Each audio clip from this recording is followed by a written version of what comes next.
తర్వాత మనకున్నటువంటి విద్యా విధానం, మనకున్నటువంటి పాఠ్య పుస్తకాలలో ఉన్నటువంటి విద్య మనకేమన్నా సామాజిక విలువలు నేర్పుతుందా?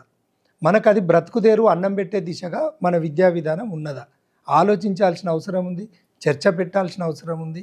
ఈ చర్చలో భాగంగా మన దేశాన్ని మనం మన కన్న తల్లి కంటే ఎక్కువ ప్రేమించే దిశగా మనమందరం ఆలోచిస్తున్నామా?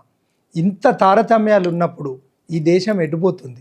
ఇవాళ కాకపోతే రేపు, నేటి బాలలే రేపటి భావి భారత పౌరులు అంటున్నాం మనం. మన పిల్లలకు రేపు ఉజ్వల భవిష్యత్తు ఇస్తున్నామా? ఈ స్వార్థం వీడుతున్నామా? మన దేశం అనే స్వార్థం ఎప్పుడు వస్తుంది? ఇది మనది కదా, మన దేశం కదా. ఈ దేశంలో ఉండి వేరే దేశం పాట పాడితే అది అక్రమ సంతానం కిందికి వస్తుంది. అక్రమ సంతానం ఎంతమంది ఉన్నారు? అక్రమ సంతాన పరులు అవుతారా?